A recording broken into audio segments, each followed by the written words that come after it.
बल्कि शरिया कानून को स्थापित किया है।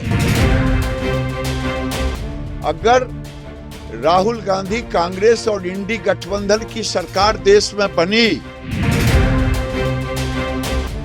तो इसी तरह से इस्लामिक कानून, शरिया कानून लागू होगा।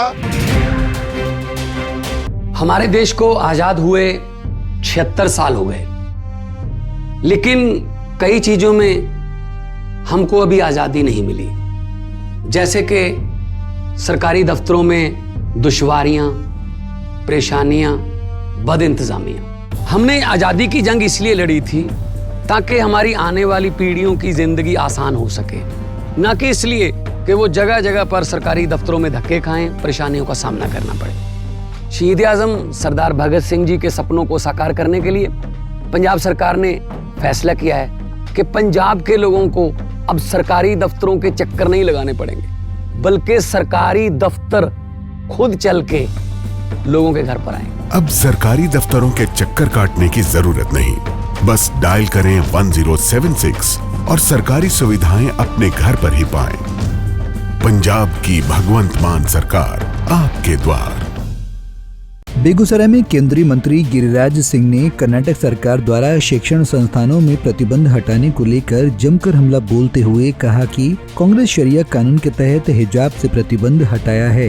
उनका मकसद सिर्फ हिजाब पर से प्रतिबंध हटाना नहीं है, बल्कि शरिया कानून को स्थापित करना है। केंद्रीय मंत्री इंडी गठबंधन और राहुल गांधी की जहां भी सरकार बनेगी, वहां इस्लामिक कानून और शरिया कानून लागू होगा। प्रतिबंध शिक्षण संस्थानों से हटा दिया है क्या? देखिए, कांग्रेस पार्टी की सरकार है कर्नाटक में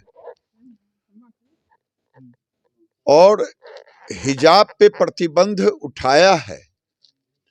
ये महज हिजाब पे प्रतिबंध नहीं उठाया है, बल्कि शरिया कानून को स्थापित किया है। अगर राहुल गांधी कांग्रेस और इंडी गठबंधन की सरकार देश में बनी तो इसी तरह से इस्लामिक कानून, शरिया कानून लागू होगा।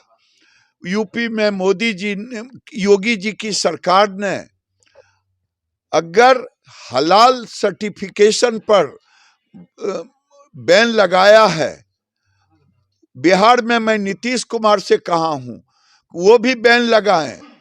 मेरा मानना है कि देश में कांग्रेस और इंडी गठबंधन अगर जहां जहां है वहां इस्लामिक कानून धीरे धीरे लागू हो रहा है। कर्नाटक में जिस ढंग से कांग्रेस ने हिजाब को हटा करके शरिया कानून को लागू करने का ऐलान किया है, भारतीय जनता पार्टी इसका विरोध करती है और भविष्य में कांग्रेस की सरकार जहां जहां सर उठाने की कोशिश करेगी, भारतीय जनता पार्टी इसका विरोध करेगी।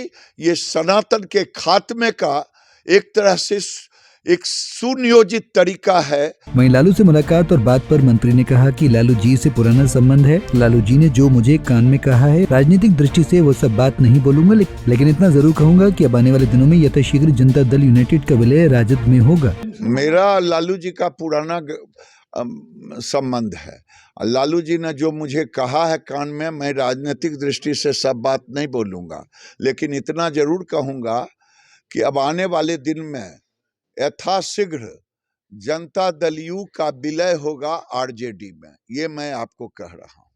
क्या लग रहा है कि लालू यादव आपको बोले थे कि झटका मीट खिलाएंगे? वो झटका मीट हमको खिलाएंगे, अपने भी झटका खाएंगे। और जो मैं कहा हूँ आने वाले दिन में जनता दल यू का विलय हो जाएगा आरजेडी में। वहीं उड़ीसा के जगन्नाथ मंदिर में बीफ प्रमोटर को बीके पांडेयन द्वारा मंदिर में प्रवेश करने के मामले पर केंद्रीय मंत्री गिरिराज सिंह ने कड़ा विरोध किया है। केंद्रीय मंत्री गिरिराज सिंह ने कहा कि देश में साजिश के तहत इस्लामी कानून को स्थापित करना, शरिया कानून को स्थापित करना, लोगों में बीफ का प्रचलन बढ़ाने वाले वैसे प्रमोटर आज जगन्नाथपुरी के श्री मंदिर में प्रवेश दिलाया। आज जगन्नाथपुरी के श्री मंदिर में प्रवेश दिलाया उड़ीसा के डिफेक्टो चीफ मिनिस्टर पांडियन ने। मैं इसका विरोध करता हूं। ऐसे लोगों को, चाहे महिला हो या पुरुष हो, जो बीफ प्रमोटर हो, उसे मंदिर में घुसने का कोई अधिकार नहीं है। पांड्यान को माफी मांगनी चाहिए श्री मंदिर के पुजारियों से और देश के तमाम हिंदुओं से कि ये क्या साजिश है पांड्यान का।